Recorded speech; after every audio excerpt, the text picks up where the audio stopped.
This is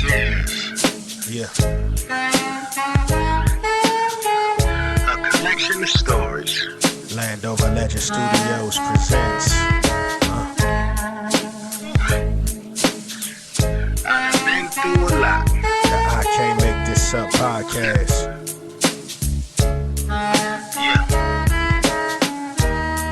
My Big T. To Akosua live. I'm literally live today, and I have a special review. I'm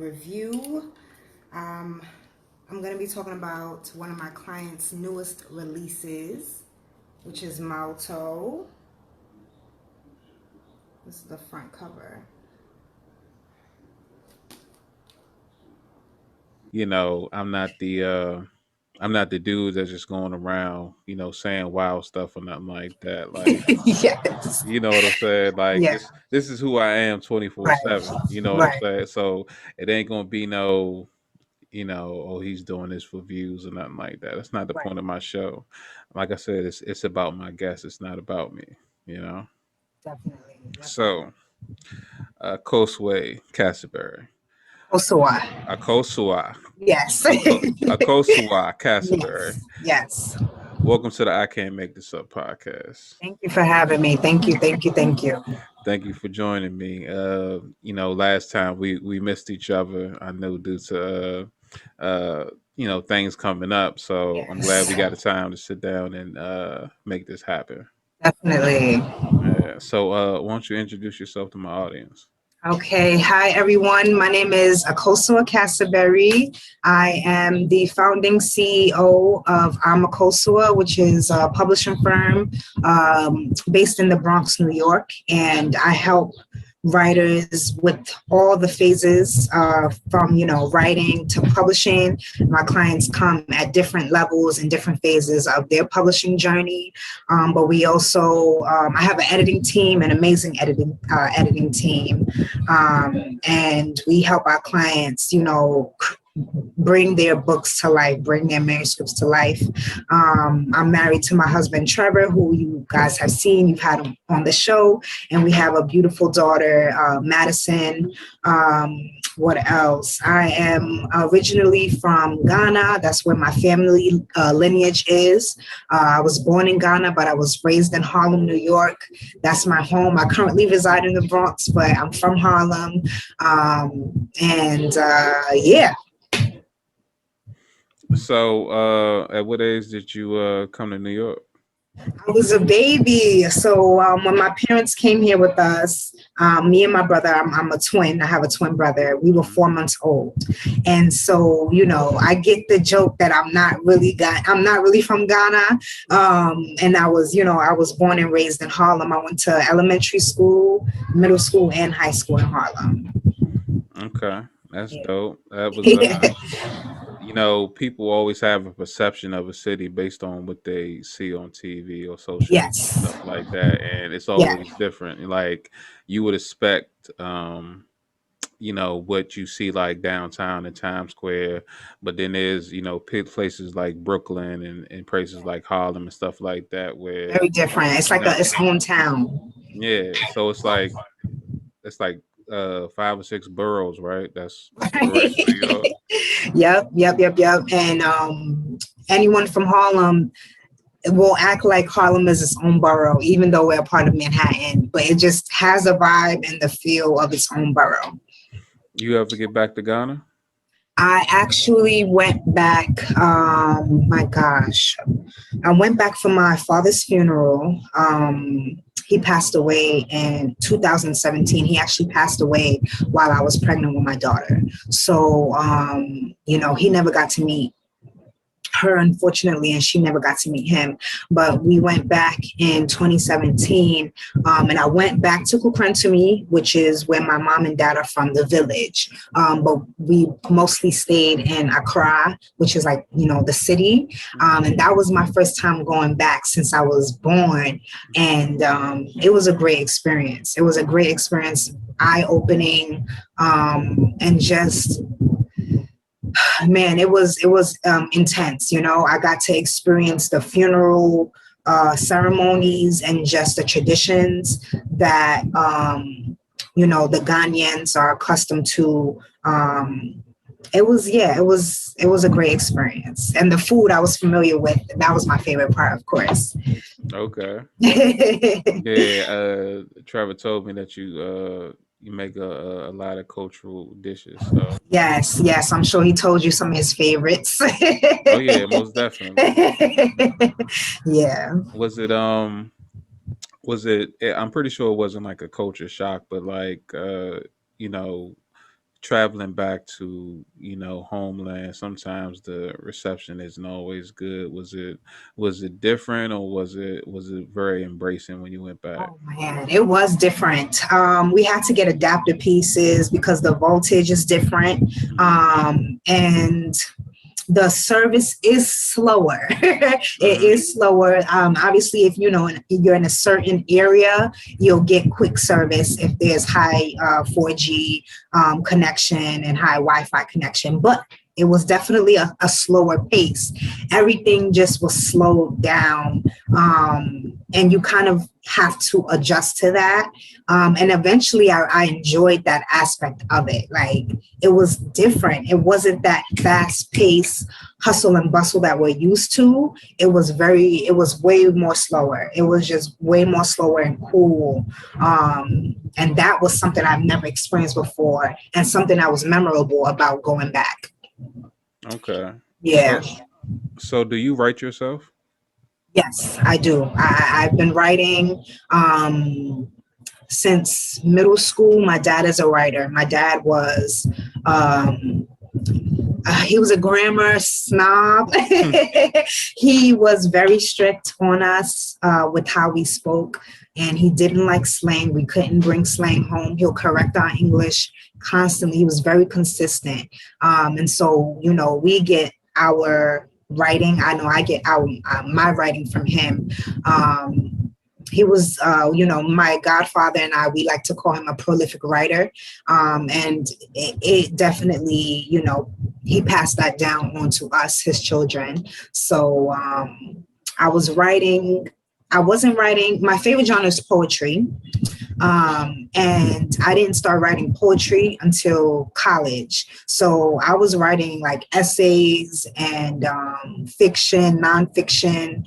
But when I got to college and I really actually took poetry serious, I fell in love, and I've been writing poetry since then. Like, that's my favorite genre. So I'm very biased towards that. But I love all genres. But I'm definitely a writer. I journal, I read as well. I like to, make sure I'm reading different books. The book I'm reading right now that I haven't finished is Urban Culture Decoded. I don't know if you've heard of that. It's by Black Dot. And I have a couple more chapters to go, but reading is just as important to me as writing. Writing is something I can do more often than reading because our attention span is compromised now. But writing is definitely, it has been with me. I just think of it as something that my dad passed down to us. Okay. So I'm assuming that's what led you into publishing. Well, that's, gosh, I would say the story behind me getting into publishing is pretty crazy. So I was in the corporate world in 2016 up to 2017. I was an office administrator for an engineering firm. And when I was 5 months pregnant, I got fired. So I didn't know what I was going to do at that point. And I even was looking for other jobs after I got fired. And it just was way more difficult than I expected it to be. Trying to have my baby bump, but I also wanted to be honest in the interviews. I went on a couple interviews pregnant. And it didn't work out. It's hard for someone to hire you and you're going to go on maternity leave soon in a couple of months. So I had to accept the situation for what it was, which wasn't easy. But I sat down with my husband, and he had started his company, Casberry Consultant. And, he's like, what are you going to do? And in the back of my mind, I had a senior thesis project written. It was a collection of poems. And I thought, I just had the thought that's the right time to publish the book.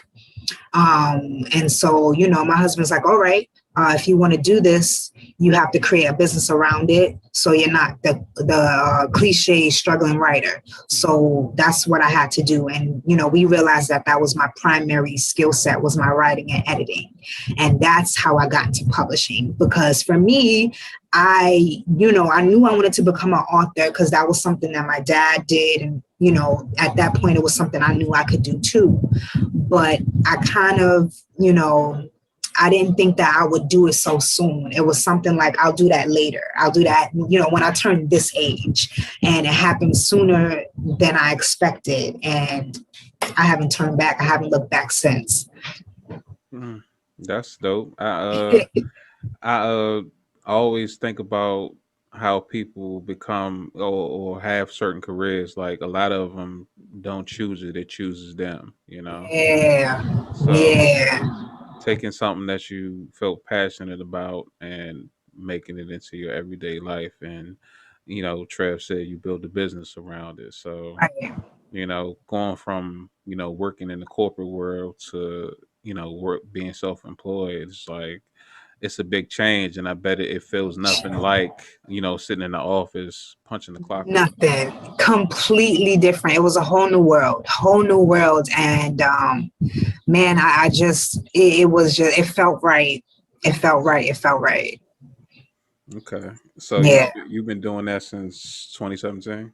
I've been doing it since, I launched Akosua in 2018, but I started working on Back to Kukruntumí. That's my collection of poems from 2017, like the end of 2017, all the way up until when I launched it in February of 2018. So Akosua launched later that year. I just put out my book, and I was, getting feedback. Once you put out a book as a self-published author, people are going to ask you, how'd you do this? How'd you do that? And all that, right?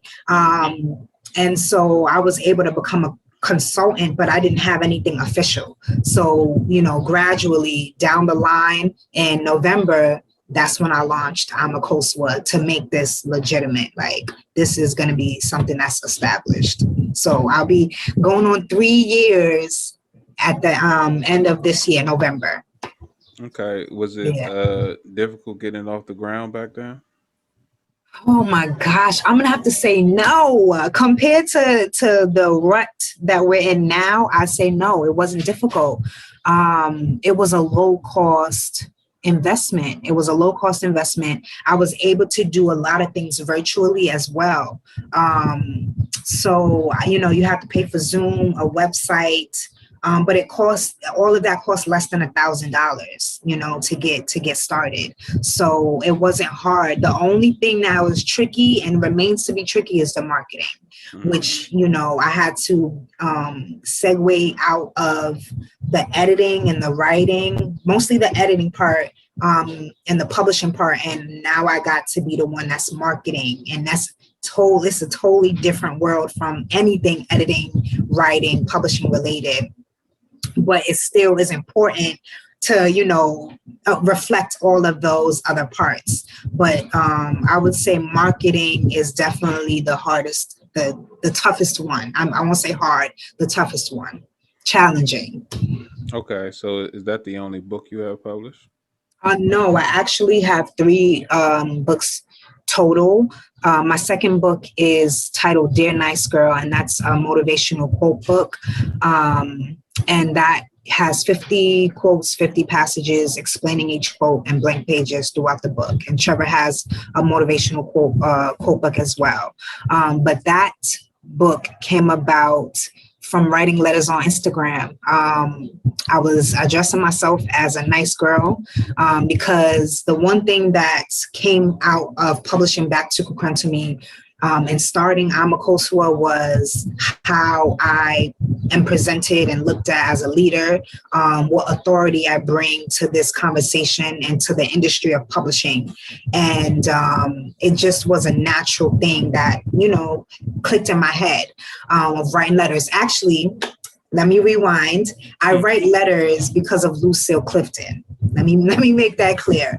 She is a big influence to who I am as a writer. So she writes letters, and I started writing letters because of her. So before I was even addressing myself as Dear Nice Girl, I was writing letters. But when I did decide to do Dear Nice Girl, it was just like, following up with the letters that I have been writing already. But the feedback was real good. Like, people were really receptive to it. And even my husband, he would be like, yo, I really like this letter today. And one day we were talking about it, and he was like, I think you should collect the letters and publish them. He's like, I think you should collect 50 of the letters and write passages explaining each letter. And I mean, I was like, oh, I like that. That's really, really dope. At that point, I had maybe 10, 12 letters.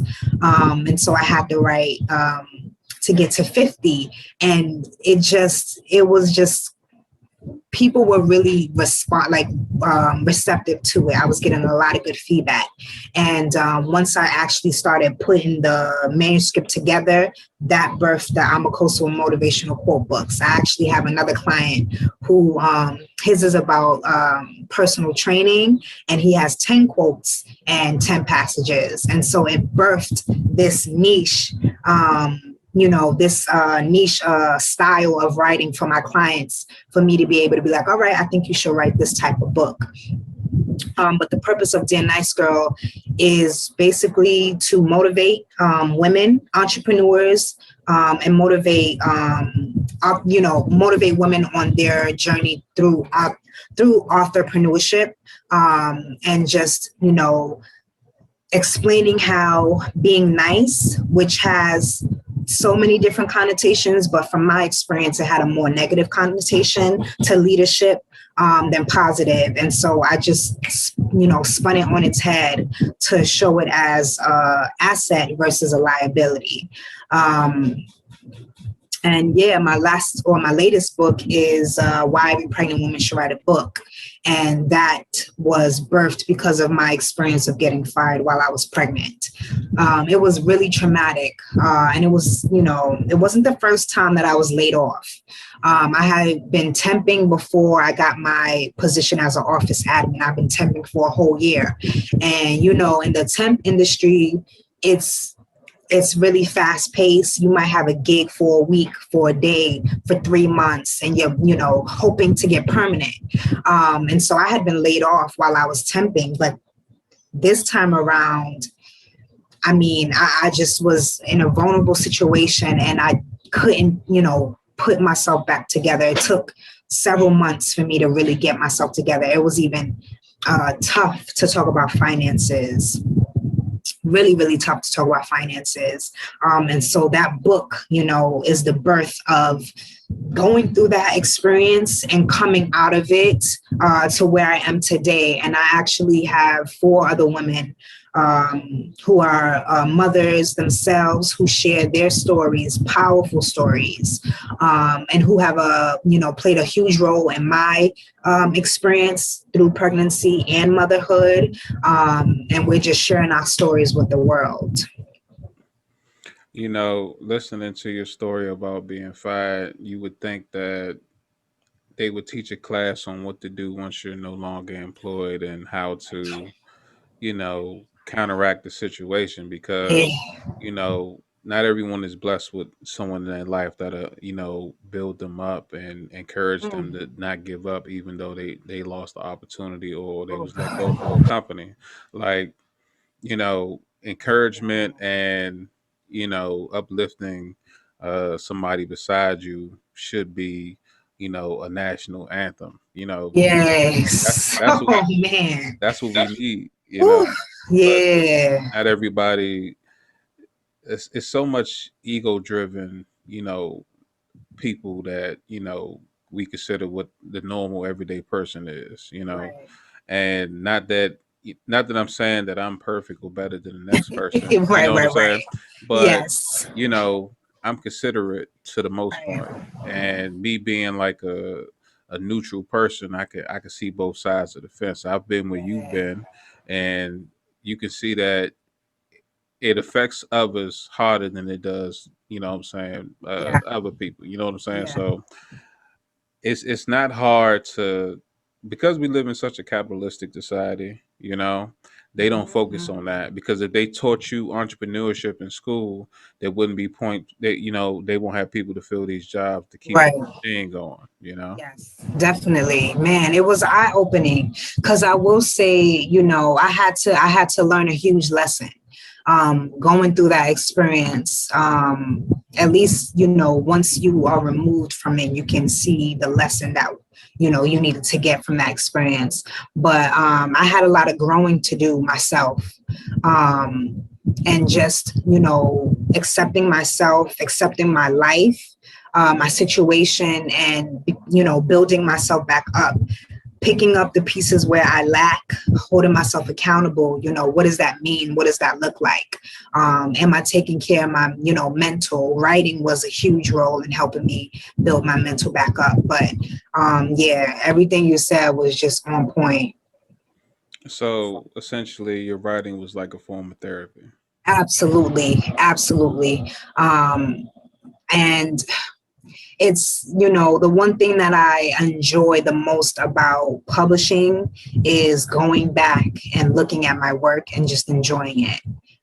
Because the process of writing, I mean, my clients say it better than I do, and they say it all the time. The process of writing, or your thoughts to writing a book on paper and publishing it, is like transformative. Is I don't know how to explain it. I'm still trying to figure out the perfect way to explain it, but there is a transformation that occurs from publishing your own work.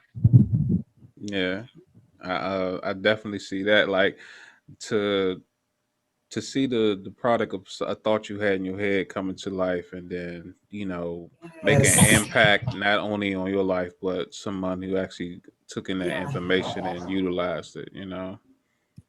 Yes. Yes. Yes. Yes. And publishing is an industry. I feel like there's so much more to be delved into. It's crazy, and I'm like, I have my feet planted, but every day I'm learning. I'm learning. I'm learning. I'm learning. I'm learning. Okay, so when you're writing, do you I don't want to say mostly write for women, but it's like, something that you feel strongly about, so that's what you Yeah. write about. Yes, I do. I definitely do. It's so funny because I have another um my daughter's godmother. She wrote a book of like a collection of poems for men. Because the one thing that men will say is we need work for us, because there's a specific, like, that's a specific category, specific language you have to use. But for me right now, I do focus heavily on women, only because of how much I've gone through. And, once women go through pregnancy and motherhood, that transformation is really, really big. And I want to be able to, be that advocate, be that support. So a lot of my writing is definitely for women, but I don't exclude men, or even, non-binary people. It's important for me to, expand on that. And I know I'm focused mostly on women, but for now, but that's not going to be, my sole focus. And even with publishing, I know it's important to be focused on your target, because the one thing that I tell all my clients is your one book, no matter how many books you write, it's not going to be for everybody. It's going to be for a specific person. And you want to make sure that you have that detailed, so you know the purpose of your book, you know who you're writing to, you know what language you need to use to actually connect and resonate with that person. So if I'm writing for men, if I'm writing for children, all of that will be totally different, from writing for women. So, that plays a part, and I take that, you know, into consideration, not to just throw myself in a bunch of situations, but being intentional with my message and with my purpose. Okay. So Yeah. you've been building your brand for like a little over 3 years now, right? Yes, definitely. Slowly, little by little, little What by little. what has been some of the biggest drawbacks from that? Oh man, the biggest drawback I would say is being a small publishing firm. It's hard. Like, I don't have the marketing dollars that I would love, right? And so I'm in people's DMs and I'm in people's emails, and it's a lot of, you know, just direct exchange versus being able to push out an ad and have your target set and you know that it's running without you even having to be there. So that's the biggest drawback, is the marketing aspect, because the one thing that you hear coming into publishing is marketing and how important that is. But marketing costs money. And when you're a small business, you have to, you know, figure out, knowing that knowledge, how to be proactive and, you know, accepting your situation. All right, I may have a small ad budget, but I know that I can DM 100 people. I know that I can put out this flyer and, you know, do hand-to-hand exchanges, get people's emails, send out newsletters. Like, all of that is something that, you know, I don't want to feel like it's a waste because it's not moving fast. Like, it's a slow journey, but it does, you know, make a difference. It's just, that's one of the biggest hurdles when you're a small business. Okay. Yeah. So you started off virtually. Have you ever done any pop-up shops or in-person Not presentations? yet, not yet. I'm seeing so many pop-up shops now that we are the pandemic restrictions have lifted, and I definitely plan on doing that. I actually have a poetry slam coming up that's going to be virtual, and it's a second annual. When I did the first one, I already had questions about whether it'll be in person. So I know it's going to be by force. It's going to have to be in person, but the logistics, I want to make sure that it's, you know, it makes sense. But that'll be something that I'm looking forward to doing in person, is the poetry jam. You know, I always bring in my birthday that way. So that's one thing that I'm looking forward to having in person. Pop-up shops, I'll most likely, it's easier to kind of get on other people's if they already have an established system versus me creating my own. It's a lot of work. So the one thing that I like to do is, you know, stay in my lane, you know, stick to what I do best. And right now, the poetry jam is something that I'm going a second time around. I plan on going the third time around. So that's something I want to grow and eventually be in person, because I know that's what the people who are supporting me, that's what they want to see. But the pop-up shops, I plan on attending other people's, because there's so many happening, like this weekend, and all of them, I'm just like, all right, none of these are in the Bronx right now, so traveling's a bit expensive, but you know, you got to make it work where you can. Okay. Have you been to many writers conventions?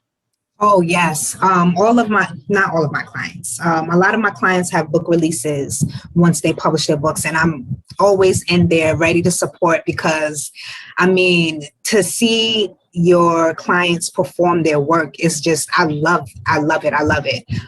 But I've been recently even expanding myself to the spoken word community. I was one of the poets who wrote, not necessarily performed. But once you get into that space, people want to see you perform. And so I've been expanding my network, getting to know new poets, watching them perform, joining virtual open mics. That was a big thing during, you know, this whole pandemic, was virtual open mics, which I enjoyed. You know, we were concerned about, you know, the video compromising, but I don't know. I enjoyed the virtual events. I still enjoy the virtual events. I don't think anything is lost. I think it's just a different experience than in person. But yeah, I definitely go out to all the writing events that I can to, especially my clients. I'm there to support. But yeah, there's open mic nights that I really enjoy. A lot of them, a lot of these events be in Brooklyn too. Shout out to Brooklyn. Shout out to Brooklyn. But yeah, Brooklyn poets, they hold it down. Brooklyn poets hold it down. The Bronx too. But yeah, I definitely find myself a lot going to Brooklyn for these open mics and these poetry events. Some of them are, you know, just open mics, and some of them are competition too. And I've got to, you know, be the judge of some of them, just go enjoy some of them. So it's been a great experience. And I meet a lot of people. You meet so many people that way. That's what's up. Yeah. I know that, you know, if, you know, COVID didn't, you know, shut the world down, you probably would have been on the street, you know, having even more interaction. So, Yep. you know, Yep. was there a big change or dip in your business last year due to the quarantine? I would say, you know what's so funny? That's a great question. When the pandemic first really hit, when it was really intense, when we got that first wave, business was popping, business was booming, and I didn't even expect it. A lot of people were ready to revamp their resumes, their cover letters. People were ready to go back to school. I had a client who literally wanted to go back to school to be able to solve, you know, this problem, this pandemic. It inspired her to go back to school. And she wanted her personal statement worked on. So I just didn't even, I didn't expect that. But now in 2021, it's been tough. It's been really, really tough. And you know how there are dry spells with business. And I feel like I'm going through that right now. So that's been tough navigating. Like my marketing dollars aren't, you know, it's not high. So I've been in DMs literally for the past month, just getting the word out about my poetry slam, just doing what I can, because you have to move forward even through a dry spell, and it's tough mentally. But I've been in therapy. I have coaches to get me through, because I mean, I'm not the only person going through it. And it's, you know, good to have some support, some, you know, mental assistance to get through this. But yeah, that's a great question, because 2021 is totally different from 2020 right now for me. But I'm pushing through, you know, I believe in what I'm doing. But when they say for some people it takes 5 years, I'm looking at it like, damn, like it really does take 5 years to actually, you know, be solid and grounded in what you've built and established. And that's tough. You know, 5 years is no joke. And I'm on year 3. So yeah. So you got a game plan that you following, and you making sure that, you know, you meeting those deadlines, you know. Absolutely. Because it's just, for me, it's no going back, it's no quitting. And I'm proud of myself for, you know, prioritizing what I need to, so I can keep on pushing, and show up for my husband, show up for my wife, my brothers, my friends, just making sure they're getting the best version of me, making sure I'm getting the best version of me. And yeah, I'm taking it day by day. That's for sure.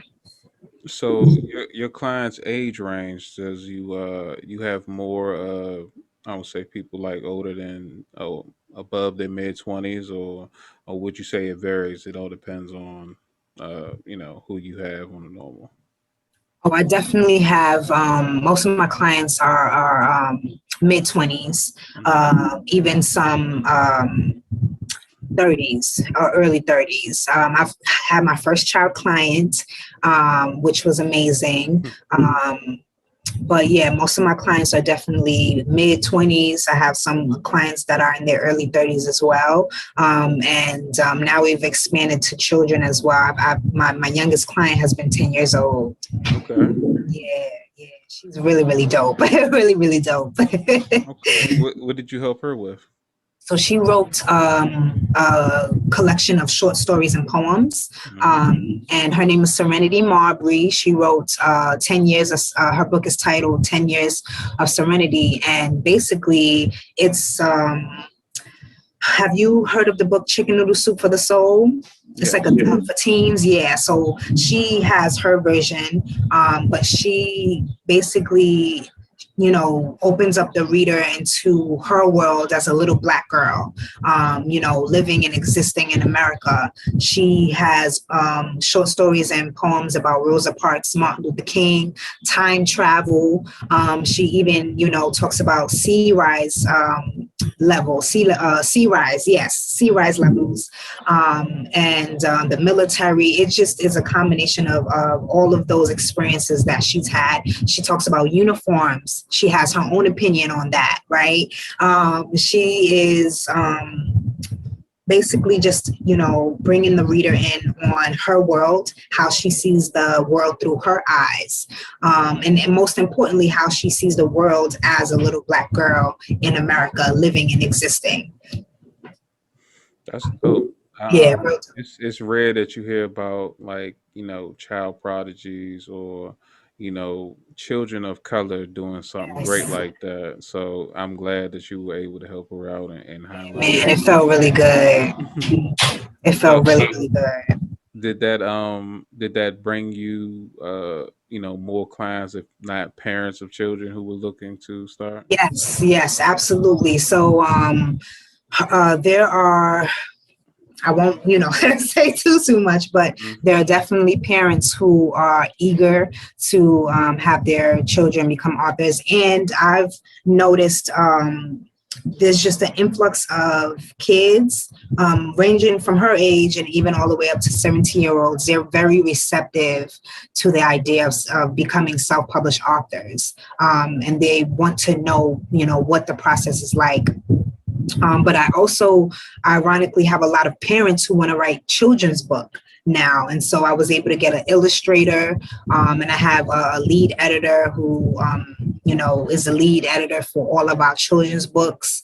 So, you know, I'm planning to build our children's book list as well as our child authors, teen authors list as well in the future.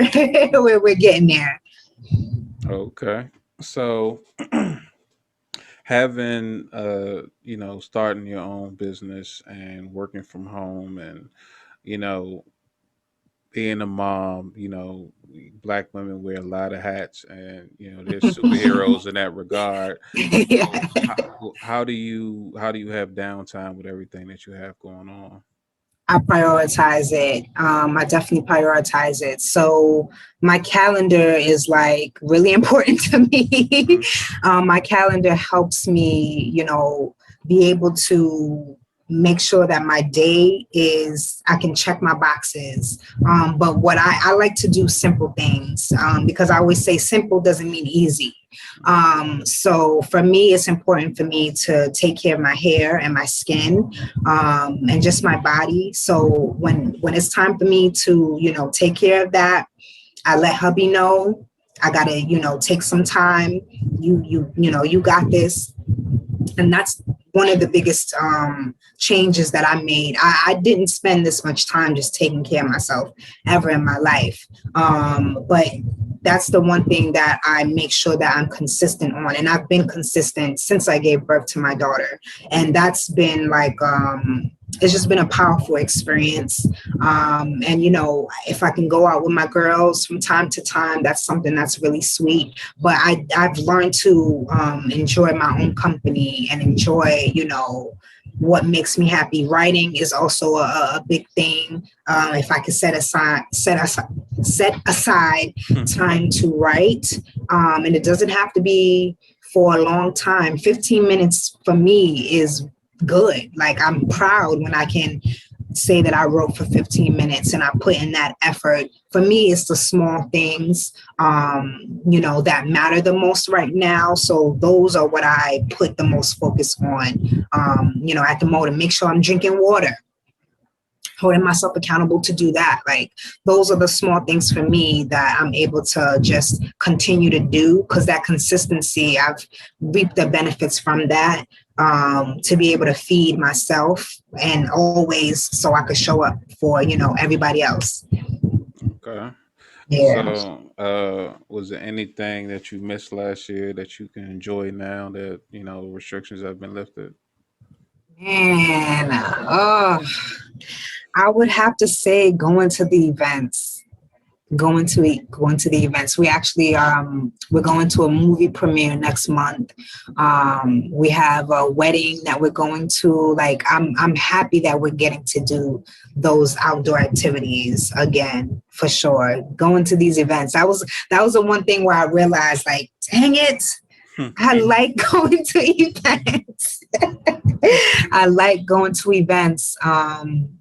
Because it played a huge role, after I got fired. I was able to do a lot of that. And, like I said, with my clients and their book releases, I was there going out, going to their events.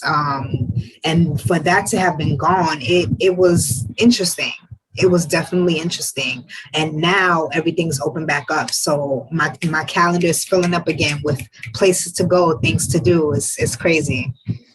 You don't feel apprehensive at all about being in crowds? No, nope, nope, no, no, no, not at all, man. And I'm an introvert, and I'm naturally an introvert. So I have enjoyed being home, but I mean, the sun is out now, man. That vitamin D, I'm trying to get a tan out here. Like, it's just like I can't stay home to do that. So yeah, man, God is showing me, yes, you're an introvert. Yes, you like to stay home, but do you actually like to stay home all the time? Absolutely not. Absolutely not. So it's that, awareness, that balance is important. I didn't realize it. This pandemic helped me realize that for sure. Okay. What's your sign? Cancer. Okay. Yeah. Why? Nah, cause I'm a Libra, and Oh, I consider myself an introvert, but I like interacting and mingling with people. I don't stay too long, but depending on the vibe and the conversation, yes. you know what I'm saying. Yes. But you know, I miss going to the movie theaters, even though I don't like Mm. them crowded. But Yes. you You know, go after 2 weeks. All yeah, right. Yeah. You yeah, already saw yeah. it. Either I go to the first show or the last show, so that way Mm. I ain't got worried about a bunch of people talking or making Right. noise. I can actually, sit there and pay attention to the movie, Right. and enjoy it. Get my Right. money Right. worth, and going to the bar, meeting new people. But Mm. usually, when I go to the bar, I ain't gonna say usually when I go to the bar. When I travel out into the world, I run into random people, and Right. it's like I like the title of my show. I can't make this up, right? So Yes. one time I took my nephew out with me, like a couple of weeks after he turned 21. I'm like, all right, you come to the bar with Nice. me, right? Yes. Turn up. It's me, two my nephew, and three of my homeboys, and we went to this Fridays, and the whole situation just turned into like this event, right? So, we sit down, we take up one side of the bar. There's a bartender, a young lady, who's working behind the bar, who's visibly pregnant, and I'm like, Wow. okay, this is wild, and Yeah, that's wow. she's making drinks and she's taking shots with Oh my God. the guys, and I'm like, I'm on the other end, and I'm just watching, and I'm like, all right, that's one thing. So this random guy comes and sit beside me, right? And uh he was asking, like, was the bartender moving slow to, take orders or whatever. I was like, nah, he been moving around. So he orders his drinks. He asks me what I'm drinking, and we having a little small talk back and forth.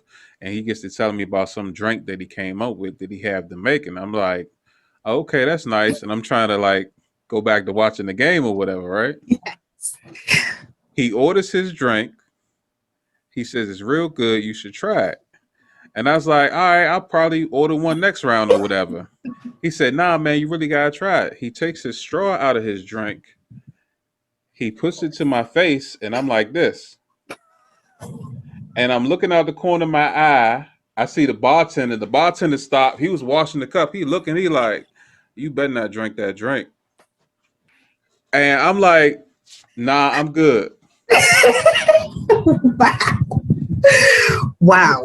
So that happened, and he goes back to eating his meal, and I turn over, and they just having a conversation, lollygagging and all this stuff. I'm like, y'all didn't see this guy try to force his drink into my mouth? Like, y'all just gonna let this happen? Oh my God. So I leave. I go outside. At that time in my life, I smoked cigarettes. I went outside and I had a cigarette, right? My homeboy comes out there. He's like, what happened? I told him the story. He's like, I ain't even see it. And he said, matter of fact, I seen y'all talking. I thought you knew him. I said, nah, man. Random people just come to me and do crazy stuff. I go back in. The guy leaves. Right. I go back. We enjoying the rest of the night. We end up having a conversation. We was like screaming at some girls on the other side of the bar. So we go over there and we go talk to him. The guy comes back in a different outfit, and he's like scanning the room. And I'm like, did he come back and he's looking for me? Like, it's time to go. Like, and they like, man, I think you made a new friend, man. You can't just leave him hanging. I have never paid a bill so fast and left a restaurant in my life. Wow. Oh my goodness. Yeah. Oh my goodness. Bar stories are the best. Bar stories are the best. Wow. That was an eventful night. That was an eventful night. That was in like 3 hours. Wow. Oh man. Yeah. And that's just a ice chip in the slushy of my life when it comes to stories like that. Oh man. Sound like you gotta write a book. Oh, I'm working on it. Oh yeah. I'm working on it, Yes. right now, because I'm not a writer. I'm not a real grammatical person. So, I'm gonna have to pay an editor a lot. But I got the general stories. Nice. And I'm working on details, because when I write them down, I'm telling the story. But I know when it comes to writing a book, you gotta be real vivid with the details and explanations and different placements and stuff like that. So, trust me, when it comes out, it's gonna be like, you lying. Oh man. Oh yeah, I'm definitely getting that. Let me know when pre-orders is ready, man. Wow. Yeah. Whew. So, I know that, you probably read like some manuscripts or whatever that you came across and trying to help somebody. I'm pretty sure you seen some stuff that was just like, wow, this is going to be crazy when you finish. Oh, yeah. My clients, oh yeah, the urban novels specifically, that genre. These urban novels be getting me, man. My gosh. But yeah, urban novels are definitely the grittiest novels that I get, for sure. Poetry too, because poetry can go there, but urban novels definitely go there. Do you see a rise in black writers in the past 5 years or something like that? Definitely. Here's what I'll say. Because Black writers, I would say, have always existed. And I think just, first being on just the outside looking in before even starting a publishing company, there were a lot of complaints about just how Black writers are perceived and accepted within a publishing industry, specifically traditionally. And with self-publishing, I have seen Black writers really latch onto that because they know they can do it themselves. And there's been an increase in so many self-published Black writers. I come across them every single day. I'm coming across new writers, and I join different Facebook groups dedicated to focusing and highlighting Black writers. And it's just, there's an increase every single day, because self-publishing is like a new lane that Black writers have been able to put themselves in to get their own stories out there, that is different from the traditional part of publishing. So yeah, I'll definitely say there's been an increase in that aspect. Although, in my opinion, there's always been Black writers. I just have noticed that the reception to Black stories has been not the best, not the greatest. Yeah, I think that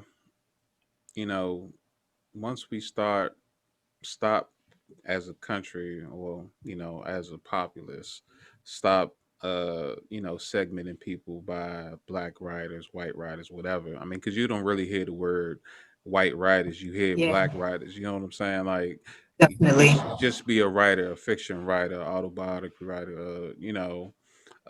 instructional writer, motivational writer, Right. that, Right.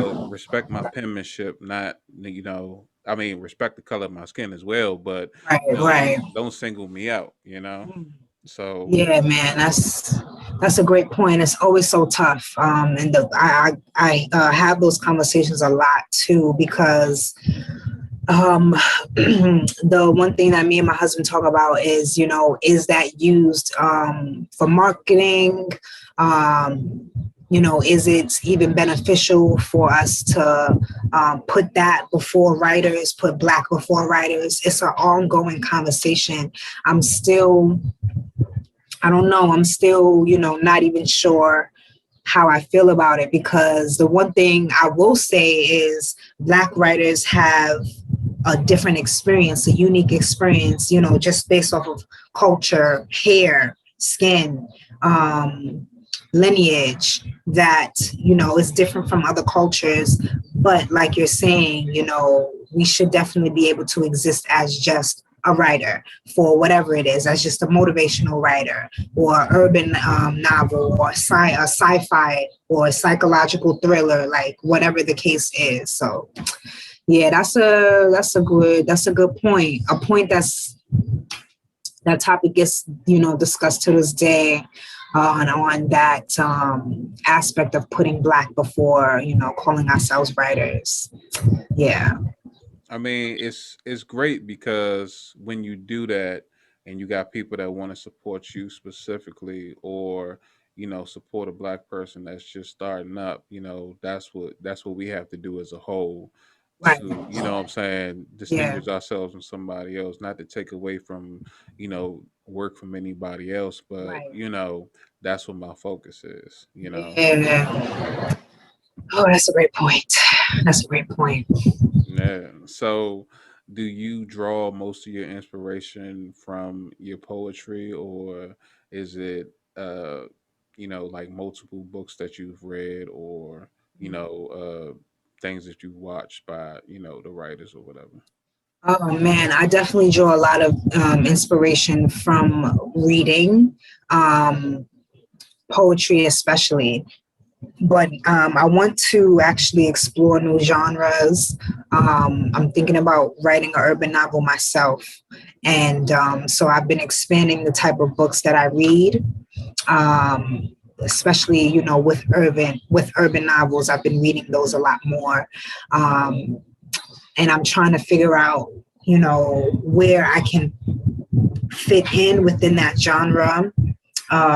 So yeah, I would say poetry has been the main source of inspiration, but now I'm trying to, delve out into other genres to be able to push myself, because that's a challenge. Poetry I've been doing for so long, and I want to try something new. I want to challenge myself to, do something new. I'm thinking urban novel, and I definitely want to do young adult fiction as well. I grew up reading young adult fiction. My brother would throw, different books at me that were young adult fiction. That's one of his favorite genres as well. And I want to, at some point get to that as well. So, I know I have to, every writer has to, expand their knowledge, expand their experience, and, get out their comfort zone. So it's going to be, those are going to be the new experiences that I'm looking to, get into outside of poetry, which is,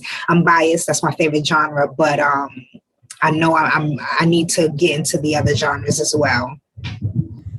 You know, I I've been talking to people for like the last 2 years about having conversations about the dynamic between men and women and about you know um, you hear and see videos about how men should approach women or how to treat them with respect. And when you have those conversations, you delve into topics about how they what type of household they was raised in, whether they had both parents, and as far as like what they went through as far as their upbringing and stuff like that. Right. So I wish it was a way that you could write a how-to manual for Mm. young men to how to speak to women, because what you have these days and age, and it's been going on for years now, is that most of them don't know how to just have a conversation with a girl unless they're Yeah. trying to like get at them or something. Right. You know what I'm saying? So Yep. like, so emotions of course can be tempered or get involved, and their Yes. instant reaction is something negative. Like, Mm. it's not just being raised, but there's no how-to manual for life, but there are lessons and there are experiences that you can learn from, and that way make things go better. So that way there isn't this automatic fear from a woman seeing a guy approach them, Mm. or a fear that a guy might have that even though he's sincere, it's going to be a negative, or an instant rejection from opening your mouth and trying to approach a young lady. Like, it would have to be like done from both perspectives, like a Yes, female writer definitely. and a male writer getting Yep. together, and Yeah. you can't be biased when it comes to putting this out to. Like, I think that would be dope, and it would help the younger generation, and have an uptick when it comes to respect amongst the sexes. Yes. Oh man, that's a great topic because I know what you're talking about. I definitely see different videos that go viral. With how if a man is rejected by a woman, how it can turn negative, and go left. I'm gonna have to talk to my husband about that. That's something that I didn't even consider. So thank you for bringing that up. I'm sure he'll have a great insight from a man's perspective, and I could definitely bring the woman's perspective. But yeah, that's quite a topic. I'll have to lock that into my brain because I'm aware of the different things that are going on in that regard, especially the ones that kind of go left. In terms of trying to get a woman's attention, trying to get her number, whatever the case may be. But also just existing, having conversation with the opposite sex without it having to be anything sexual or anything like that. So giving me something to think about for sure. I'm gonna definitely lock that in the back of my brain. Yeah, maybe something to come from it, and some content or a movie can get behind it. Mm. Okay, I see what I see where you're going. I see where you're going. I see where you're going.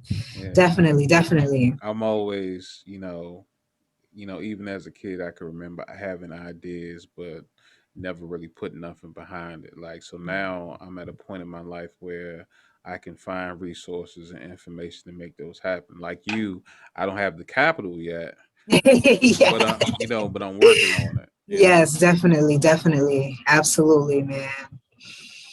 Wow. Yeah. So let me ask you this: what advice would you give to somebody who's, thinking about getting into the writing world, or have thought about, becoming a publisher and just haven't, quite got there yet or been motivated to do it yet? Mm, Great question. I would say you want to give yourself, the first thing I would say is you want to establish your target reader. That's really important. And you want to make sure that it's not too wide or too vague. Be specific. Give them a name. When my clients come to me, we give our target readers, we give them a name. It can be, aspiring Ashley, and she's 25 years old. She is a teacher. She makes $60,000 a year. Like, that's how detailed you want to be, so that when you're writing, you have that person in mind to be as focused and drive your purpose home. If you're writing about, let's say, how to navigate the corporate world, you don't want to just say it's for everybody. No, you can say it's for men who have locks, who want to navigate the corporate world. That's a very specific niche. And, you want to focus on a specific age. I'm writing this book for men who have locks, who are 25 to 30. And I want to show them how to, help other people destigmatize how people see locks, how people value locks, and how it can be, it's not a distraction from going up the corporate ladder. Like, something as specific as that is going to be important. So once you establish that, then you want to, get your steps in order. So I go over the Akosua 11 steps to publish. So you want to, use the right language. With corporate America, you want to use language that makes sense. Use language that's going to resonate with your male readers.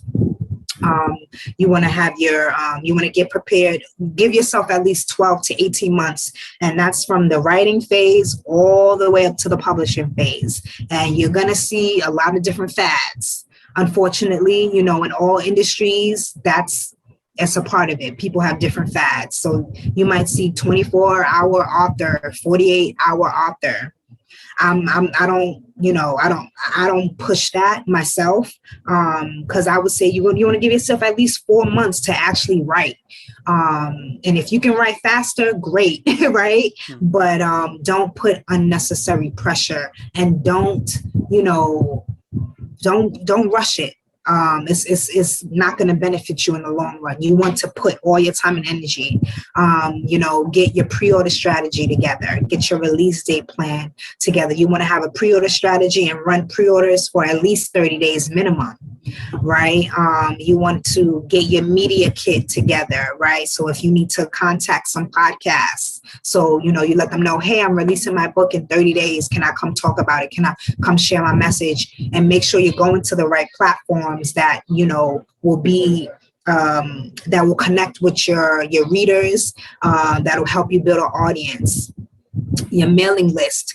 You want to drive people to you, right? As the publisher. Yes, Amazon is our tool and our resource, but that's for reviews, right? That's for people to be able to Google you real quick. You want to bring them to your world, your space, your website. And the benefit of doing that is to retain that email address, shipping address, that information. So if you need to target them again, you can. If you need to inform them about a new book, you can. Because once they buy it off of Amazon, you don't get that information. That information is for Amazon because of, how they have their system set up. So those are the things you want to consider when you're beginning to write your book, to put all of that in place and give yourself a minimum of 12 months to, get that process going. That's extensive, especially because, people think it's like when they say, you hear that term, must be nice, when they don't know the hard work and effort that came behind making it, Yes. or making this pop. Like, just because you're good at something, you make it look easy, but doesn't mean it isn't, blood, sweat, and tears behind that. Oh yeah, because man, writing a book will ooh, you gonna go through it. Okay, you're gonna go through it. And that's why it's frustrating with these different fads. You're just playing on people's emotion of wanting to get that author title so quickly. Put in that keep that integrity, because that's gonna benefit you in the long run. Most definitely. I Yeah. think that I think once people get out their own way and realize that, it's not hard to, do something on your own and, make it happen. You just got to figure out what makes you you and what drives you because, like they say, you can lead a horse to water, but you can't make them drink. Yes, absolutely, absolutely, absolutely. Yeah, I just would hope that you know, people aren't putting their time and effort into the wrong thing. And not saying that they're doing something wrong, but it's like people who go to college and they become an accountant because they think it's an easy job, and then they see that it's Right, miserable. You know, right. so figure out what's best for you, because then you're just gonna be in debt at a miserable place that you don't want to do. Then you starting all over later in life when you could have out the gate did something you loved and have that much more experience in it and grew it from there. Absolutely. On my phone. Let me plug in my laptop right quick. Make sure it's not dying on me. Okay, there we go. Oh, all right.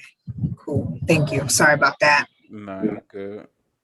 So right now, it's been the middle of the summer and people are I guess getting adjusted to the new normal. Oh yeah. And you know, either going back to the office or, starting up a new venture or whatever the case may be. And now it's like how do we navigate through this? How do we make this happen? Yeah. And then or how do we, get ready for what's gonna happen in the next 6 months, 12 months or whatever. And I think that if you just paid attention over the past year, you can kind of Mhm. see where things are going. You Yes. know, Oh so yeah. I think that people kind of come. I don't want to say have a drone mentality, but people people just kind of float around. Just aimlessly. Like Yeah. you ever see the Lego Movie? I don't think I did. I don't think I did. So the Lego movie, the main character, his name is Emmett, and he was like, just going along with the flow, like Mhm. another cog in the machine, and he was just like the star normal person, Mhm. and people would like make fun of him because they was like, he's like, he's trying extra hard for a person that's not really sticking out. The only reason you're sticking out is because you're just like overjoyous, about how happy you are to be so mundane, you know. So I think people should watch that and kind of take that as a lesson for life. Like they got a lot of you know gems in these kids movies these days that Yeah. kids don't necessarily pick up on, but adults retain. Like hey, that's dope. Like the kids will probably absorb it subconsciously, but they Right. won't notice it until later on in life. Right. Life. Actually, I have a question for you, if that's all right. That's fine. All right. So with everything opening back up, right, and we've had a lot of Americans on unemployment, Hmm. and now they're trying to get people back into the offices, which I don't think is going to be easy as we would expect. So my question basically is like, what do you think, how do you think people are going to react to, them pushing us, trying to get people back into the whole work environment, office environment, now that things are starting to get open again? I think, you know, per usual, when it comes to media, situations like that causes, civil unrest. So when you, so it's like when schools open back up, like back in May here, you know, Kids went to school, and it was stupid because it was basically the end of the school year. Yeah. But then you had, kids get sick, Hmm. teachers get sick, Yep. and it's like we're depending on what part of what state you're in or what part of the country you're in. And I mean, all around the world, we are so we react instead of thinking ahead.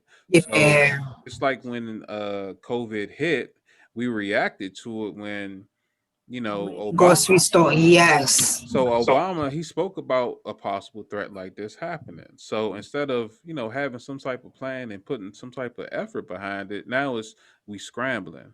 Yep. So it's a catch-22 because some people, they don't have a choice. True. It's like you can come back to work or you can find another We- job. Right. Right. So Yep. it all depends on your personal opinion. It's like whether you're gonna take the vaccine or not.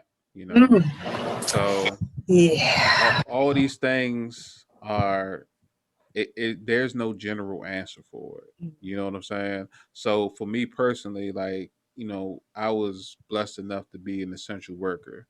So I wasn't laid off, but you had people who were in those situations that end up, you know, getting paid unemployment, making Right. more money than they were initially, even Yep. working, Yep. but they did nothing with the money, nothing to better their True. situation, True. So Yes. they I don't want to say they didn't capitalize on the situation, but they didn't choose wisely or they didn't think responsibly when it came Right. to the blessing they received. Mm. You That's know, facts. and That's it and facts. it made hardworking people like myself very envious. You know, but Mhm. at the end of the day, that was their gift and not mine. So Right. all I can do is work for what I had. Because if I mess around, get on unemployment, and I don't get what the next person get. Oh, Or like right. my friend, you know what I'm saying? Ugh, He was unemployed for almost 18 months. It wow. took them it took them 9 months before he got his first payment. Yeah. Oh my So God. imagine having a family and go through that, Right. you know? So Wow. it's just it's ridiculous. Yeah, man. This has been So crazy. when it comes to stuff like this, I'm pretty sure you've heard it before, and I'll say you got to do what's best for you and yours. Yes. Dang, that's a fact. That's a fact. Wow. Wow. Wow. Wow. Thank you for that. Wow. Yeah, most definitely. Like, it's one of those things that, I would rather have a conversation on about air off air because, Of course. you know, Yep. people Yep. people get riled up about, certain topics and everything. Definitely. And This is one of them. yeah, so I try to take emotions out of it, and I'm not disregarding the next person's emotion, but you gotta look at facts, you Yeah. know. So, you know, don't just don't just assume because a person's speaking about something and you feel, negative towards it doesn't mean that they're trying to be negative towards you or Right. disregard how you feel about it. This is just their perspective. You know what I'm saying? That's like if I told you go outside and look at the sky and you say what? It's blue and I say, obviously it's purple. You know what I'm saying? Unless Yeah. you a sky enthusiast, you're not gonna worry about it. Or you're gonna Right. consider, hey, maybe he's colorblind or something and he don't see what I Right. see. You know what I'm Yep. saying? Yep. So Definitely. it's the differences that makes us great. Mm, So having respect for that is what unites us all. You know what I'm mm, saying? So definitely. if Definitely. if you can't see that, then I don't want to bash nobody, but it's Of like course. get out of the way. Like if Yeah. you're going to be negative and the only thing you want to do is you know blame other people or get upset that someone else is living life the way they want to, man, then Right. move to an island and keep that to yourself, or go get some therapy and make some Mm, friends. Like, try to figure out why you so angry and everybody else is, right. going through life without that. Mm. And just because someone's smiling doesn't mean they aren't going through stuff too. They just Oh know how to yeah. put on the brave face. Absolutely. Absolutely. They say comedians Some comedians are some of the most depressed people, and that always sits with me because it's true. It's true, and they make people laugh. Yeah. I mean, people always say I should be a comedian. I'm like, look, Really? and I'm like, I'm number one, I'm not a comedian. Two, if I tell you a story, stern look on my face, and it sounds tragic, like like see how you laughing?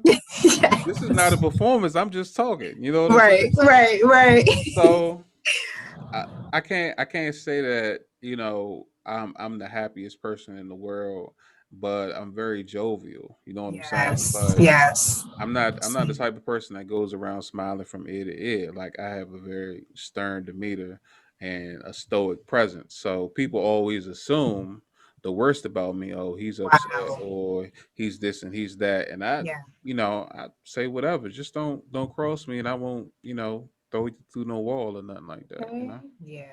So That's so funny. yeah, I mean, other than Oof. that, you know, if anything, you know, I think that they're performing comedy is the therapy that we don't know that's helping the comedians if they do feel depressed or are sad on the inside. Yeah. You know what I'm saying? Yeah. So, I try not to, you know, go with a general statement or a general notion about something like, okay, yeah, you do find out about people who, end up, dying from depression or whatever, but, you know, you hear it all the time. Just because you see somebody on TV or you see them on Yeah, video we or do hear it whatever, all the time. you have no idea who this person is because you Yeah. don't know them personally. All you know Yes. is general statements or what the public says. So Definitely. until then, man, do what the next man does and mind your business and like or don't like the video. Definitely. Definitely. That's yeah. I would say I'm definitely jovial. I definitely smile a lot.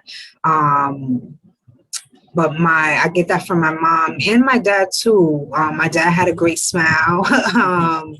And for me, my writing is where I really tell the gritty part. Um, because I don't know if you're familiar with Burna Boy, but one of the things he says in his song is, my smile covers a lot, and I would say that resonates with me too. Like I've been through so much, but I love to smile, and I know that like that could throw some people off too. Like, why the hell are you smiling so much? But it's just a natural nature. I'm also Ghanaian, and I find that Ghanaians smile a lot. Ghanaians are very cool, calm, collective, group, tribe. But the way that I won't say hide, but just the way that we live with our traumas and things we've been through is through our smiles and through our demeanor. So yeah. Okay. So let me ask you this: Would you got anything that you got projected for before 2021 ends, like something that you want to drop or release? Well, I'm celebrating my 28th birthday, July 11th. And I'm having a poetry slam. I'm going to change it to jam. I'm having a poetry jam as a celebration, bringing in my birthday. I have poets coming to, come perform and celebrate with me. I have a whole open mic section of the event to have different artists come and share their work. And I have my sister co-hosting the event with me. And I definitely want to, in the future, make it an in-person event. What else? I would say I'm going to be moving more into the marketing space of publishing. I've built my team. I have a really solid team, amazing editors, proofreaders, illustrators, transcribers. Like, it's been, a whirlwind of meeting these different talents. But for the end of the year, I'd say I'm, trying to acquire new clients, help people publish their manuscripts, and eventually I will be doing a writing coach, partnering with some other writing coaches as well to help people, with the actual process of writing, building a manuscript. So yeah, that's what we got for 2021. Have you ever thought about creating like video content as part of your marketing? Video content for like a specific, you mean like video content in general? Yeah, so like a 2 minute skit or something like that of Oh, you trying yeah, to like let's say somebody was looking for a publisher or something, and then something that people find that was catchy or funny, and yeah. then it also I'm working on yeah, it. I'm working on it. T. I'm working on it. I definitely, I'm finding myself. I know that with the marketing, I'm going to, get all these things. But yes, I'm working on that aspect, because what I've been doing so far is just talking to the camera, but I haven't done, anything like what you're saying, like scripts and, performing and, catchy things like that. So I definitely have some work to do to get to that point, but I definitely will. yeah. I mean, that's like the wave of the future It because is. you know Yeah, everyone's looking for like the latest TikTok or indeed. Yes, the yes. latest hot video or whatever. So that's something that I think would be you know noteworthy and Yeah, I gotta get myself into that space. Yeah, I totally agree, because I follow other publishing firms as well, and I see their TikTok videos and how they put their scripts and their videos together, and it's exactly what you're describing. So I'll be getting my foot in the door in that aspect, in that regard. there you go. Well, this has been dope. I appreciate you coming on today, Akosua. This Thank is you for having me. a very enlightening conversation. We definitely have to do it again. Yes, I love that. Hopefully next time we speak, it'll be you brandishing a new book or a new venture that you Yeah. started up. Yes, definitely, definitely. Thank you again for having me too.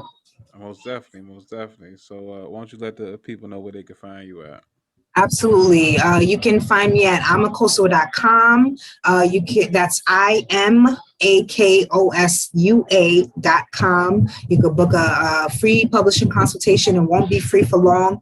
Actually, it's the end of the month. I'm shooting myself in the foot. My business consultant is gonna kill me for saying that, but you can book a consultation at amakoso.com. You can join the Poetry Slam. It's gonna be July 11th at 7 p.m. Eastern Central Time via Zoom, and you can get access to that event at amakoso.com/bday. I'm also on all social media platforms at I'm_Akosua. That's IM_AKOSUA. All right, you heard her. Like I said, this has been a great conversation. Yes, thank you, Big T. I'm gonna try to remember that book idea I was talking about. Like I said, Yes. I really would like to see like something like that come to light, and like Okay. even if it came like a Netflix series or something. I think that a lot of there are more and more younger people reading, but Yeah, when it comes to like streaming and watching content and gaining knowledge through that or through podcasts, that's more of an uptick right now. So, it putting it is. out there in different formats, that's what's going to help the message, grow. Definitely, definitely. I'll be talking to my husband about that. That might be podcast worthy too. So I'll definitely, it's locked in the back of my head. You got my wheel spinning on that topic for sure. There you go. Ladies and gentlemen, I am your host, the Landover Legend, aka Big T, and this has been another installment of the I Can't Make This Up podcast. That's I Can't, with a K, Make This Up podcast. You can find me everywhere podcasts available. I'm also on Facebook, YouTube, Instagram, and Twitter. And I'm going to say this again, like I've been saying lately. If you're on my YouTube channel, if you don't hit that subscribe button, we're going to have a problem. Or at least hit the like button. Even hit the unlike button, so I can keep it in rotation and block you. You know what I'm saying?